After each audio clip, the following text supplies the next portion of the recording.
Walang alam yan. Cleaner lang yan. Yan ang sinabi ni Sir Tony, owner ng auto repair shop sa Valenzuela. Tinutukoy niya si Mang Oscar, 58 years old, cleaner ng shop. 15 years na siyang nagtatrabaho doon. Walis, mop, basura. Yan ang work niya. Simple lang. Honest work. Walang komplikado. Pero September 2025, may nangyari. May Isuzu truck na dinala sa shop, six-wheeler, commercial truck, gamit ng delivery business. Problema, hindi umaandar. Engine namamatay. Walang power. Sobrang init ng engine. 2 linggo nang ini-inspect ng mga mekaniko. Lahat ng test ginawa na. Lahat ng diagnostic tapos na. Pero walang nakita. Walang alam. At ang verdict ni Sir Tony, hindi na maayos ang truck na yan. Scrap na yan. Sayang ang 150,000 na yan. Pero si Mang Oscar, nag-observe lang. Naglilinis habang nag-o-observe. Nakikinig sa mga mekaniko. Nakikita ang ginagawa nila. At mayroon siyang theory. Mayroon siyang suspicion. Pero sino siya para magsalita? Cleaner lang naman siya. Walang technical degree. Walang certification. Walang credibility. Pero one day, sinubukan niya. At ang nangyari, lahat sila nagulat. Lahat sila nahiya. At ang truck na hindi na maayos, gumana. Perfectly. Kaya ang tanong, paano? Paano niya naayos ang hindi naaayos ng mga technical experts? Pero bago natin malaman, tanong ko lang, may nakilala ka na bang taong na-underestimate pero napatunayan niya ang sarili niya? Comment mo ang story. Curious ako sa underdog stories. Sige, let me tell you Mang Oscar's story. Si Mang Oscar, full name, Oscar Reyes, 58 years old. Hindi nag-college, high school graduate lang, pero matino ang buhay. May pamilya, may 3 anak, lahat nag-aaral. Wife, housewife, simple lifestyle, walang luho. Year 2010, nag-apply siya sa R&T Auto Repair Shop sa Valenzuela. Position? Janitor. Cleaner. 12,000 per month lang, pero kailangan niya, may pamilya na bubuhay, kaya tinanggap niya. At for 15 years yan ang ginawa niya. Linis, walis, mop, basura. Simple. Pero si Mang Oscar, may lihim, may hidden interest, cars, trucks, engines, mechanics, mahilig siya. Ever since bata pa siya, curious na siya sa kung paano gumagana ang mga sasakyan. Pero walang pera para mag-aral ng automotive. Walang pera para sa vocational course. Kaya naging cleaner na lang. Pero habang naglilinis, nag-o-observe siya. Nakikinig siya sa mga mekaniko.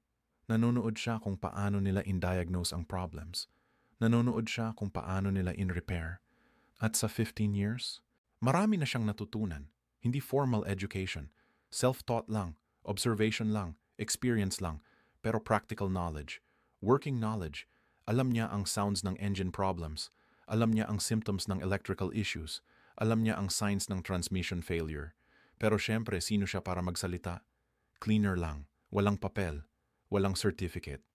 Kaya tahimik lang, observe lang, linis lang, hanggang dumating ang truck. September 2, 2025. Monday morning, dumating ang isang Isuzu forward 6-wheeler truck. White color, may delivery company logo. Driver, si Kuya Ben, 45 years old. Worried na worried. Sir Tony, problema po ang truck ko. Hindi na umaandar ng maayos. Namamatay sa kalsada.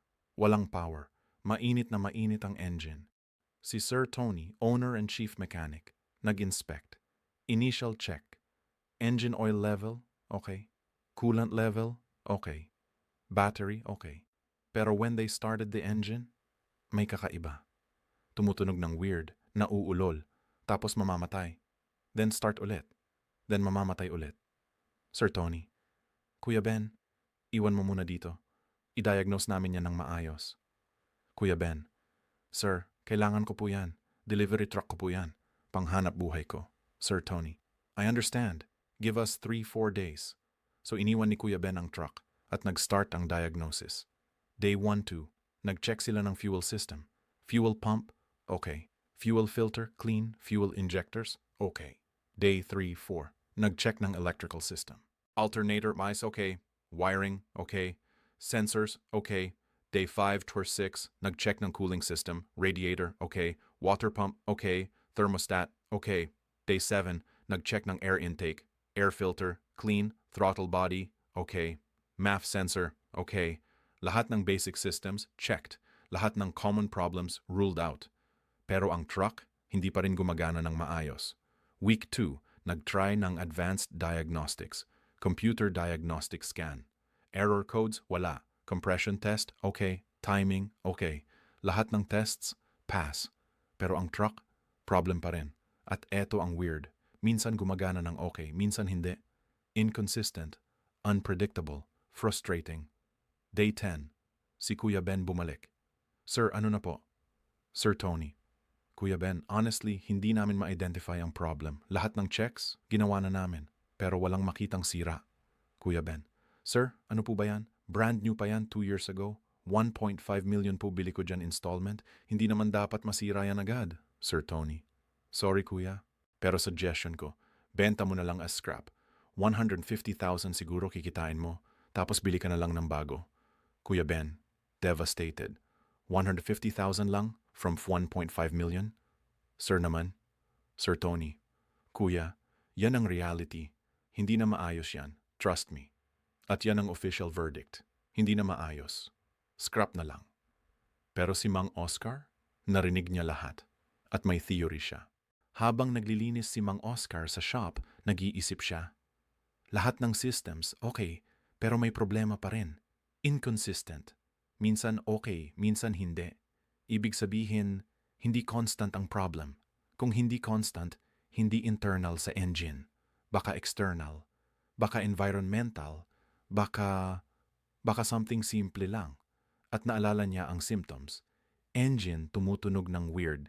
Parang may obstruction. Nauulol. Walang smooth acceleration. Mamamatay. At ang pattern, lalo pag mainit na ang engine. Pag cold start, okay pa. Pag tumatagal, problema na.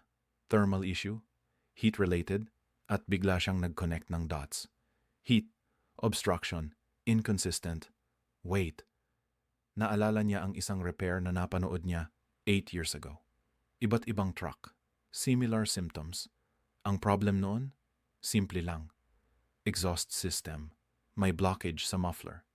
Dahil sa rust at carbon buildup, hindi totally blocked. Partial lang, kaya inconsistent ang symptoms. At pag mainit, lumalaki ang blockage dahil sa thermal expansion. Kaya lalo bumabagal ang exhaust flow. Kaya namamatay ang engine. Exhaust blockage, yan siguro ang problema. At gusto niyang sabihin. Pero paano? Cleaner lang siya. Walang right magsalita. At ano ang reaction nila? Ano ka ba? Cleaner lang ikaw. Alam mo ba ang sinasabi mo? Huwag kang makialam sa technical work. Natatakot siya sa rejection. Natatakot siya sa kahihiyan, pero naisip niya si Kuya Ben. Yung delivery driver. Yung pamilya niyang dependent sa truck. Yung 1.5 million na investment. Yung kailangan niya ng source of income. At naisip niya, wala naman mawawala sa akin kung susubukan ko. Pero kung tama ako, matutulungan ko siya. So nag-decide siya. Kakausapin niya si Sir Tony. Day 11, late afternoon. Si Sir Tony nasa office, nagpi-paperwork. Kumatok si Mang Oscar. Sir Tony, pwede po ba akong magtanong? Sir Tony, hindi nag-angat ng tingin. Ano yun, Mang Oscar?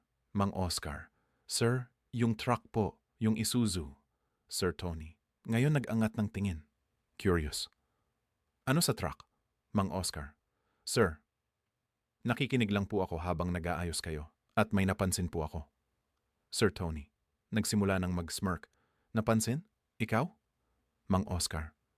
Kinabahan pero tuloy pa rin. Sir, yung symptoms po, parang familiar po. Sir Tony. Familiar saan? Mang Oscar. Sir, may nakita po ako before, years ago. Similar symptoms. Yung problem noon, exhaust blockage po. Silence. 5 seconds. Sir Tony. Started laughing. Exhaust blockage? Mang Oscar, nag-check na kami ng exhaust. Mang Oscar, check lang po ba sa labas, sir, o chinek din ng internal? Sir Tony, tumigil sa pagtawa. What do you mean internal? Mang Oscar, sir, pwedeng may carbon buildup or rust sa loob ng muffler. Partial blockage. Hindi kita from outside. Kailangan tanggalin at buksan. Sir Tony, now irritated. Mang Oscar, cleaner ka, hindi ka mechanic, hindi ka technical expert. Alam ng mga mekaniko ko ang trabaho nila. Mang Oscar, opo sir, sorry po. Suggestion lang po. Sir Tony, suggestion mo ha? Alam mo ba kung gaano ka-insulting yan sa mga mekaniko ko? Na ikaw, cleaner, mas may alam pa sa kanila? Mang Oscar, head down. Sorry po sir. Sir Tony, focus ka na lang sa cleaning mo. Huwag kang makialam sa technical work. Gets? Mang Oscar, opo sir. At lumabas si Mang Oscar. Rejected. Embarrassed.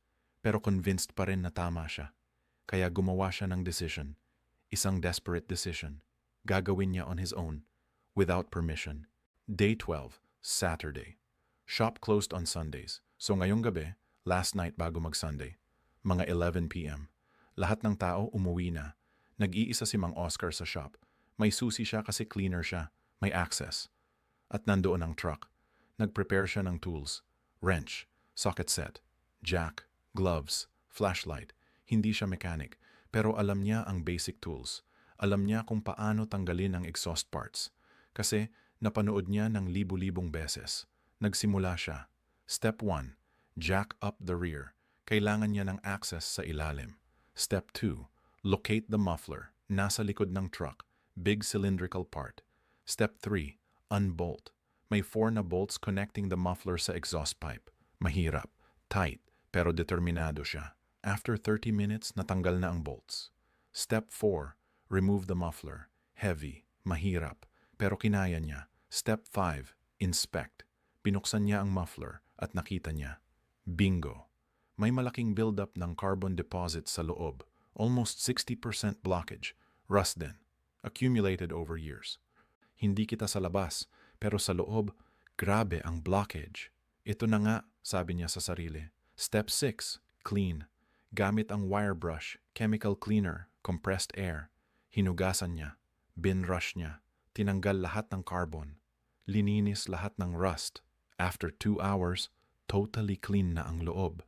Step 7, reinstall. Binalik niya ang muffler, tightened ang bolts, lowered ang truck, cleaned up his mess. 3 a.m. na. Pagod na pagod siya, pero tapos na. At ang tanong, gagana ba? Sana. Pero hindi niya pa masusuri ngayon. Bukas na lang. So umuwi siya. 4 hours of sleep. Tapos bumalik ng shop Sunday morning.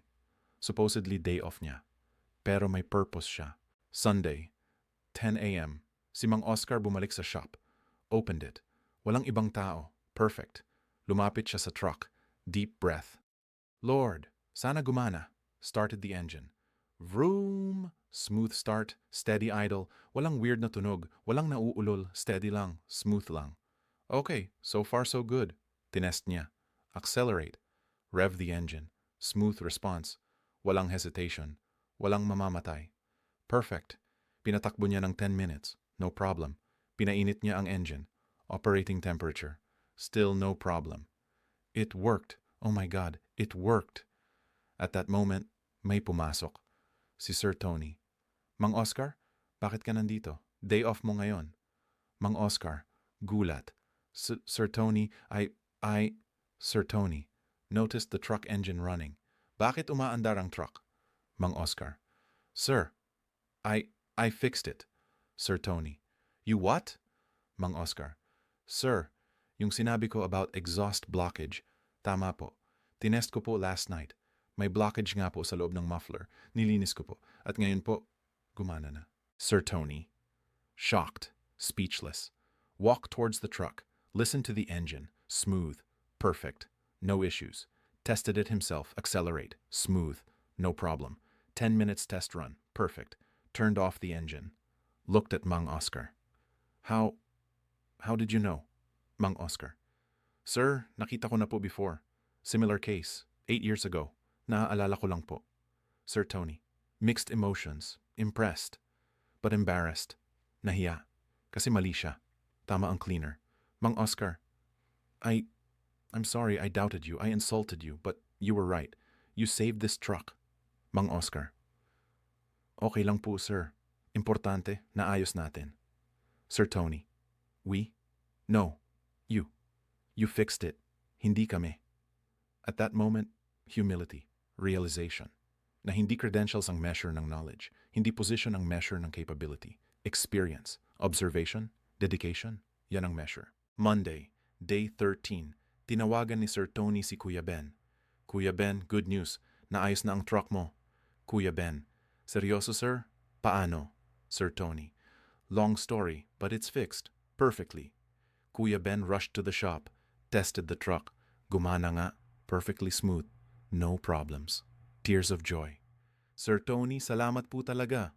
Sir Tony, don't thank me. Thank Mang Oscar. Siya ang nag-ayos. Kuya Ben looked at Mang Oscar. Mang Oscar, kayo po. Mang Oscar, shy. Opo. Kuya Ben, lumapit, yumakap. Sir, salamat po. Hindi ko alam paano ko kayo pasasalamatan. Pangkabuhayan ko po yan. Pamilya ko po dependent dyan. You saved us. At ang bayad, Kuya Ben paid 15,000 repair fee. Malaking tulong. At si Sir Tony, ginawa niyang official. Mang Oscar, starting today, promoted ka. You're now officially part of the technical team, mechanic assistant. Salary increase from 12,000 to 20,000 per month. At we'll send you to formal training, certification, para official. Mang Oscar, lumuha. 15 years as cleaner. Now recognized. Now validated. Now promoted. Hindi dahil sa papel, dahil sa actual knowledge, dahil sa dedication, dahil sa courage to try. At ang shop, nag-change din ang culture. Now they listen, even to the lowest position. Kasi alam nila na wisdom can come from anywhere. Skills can come from anyone. Hindi lang sa may title, hindi lang sa may degree, kahit sa cleaner.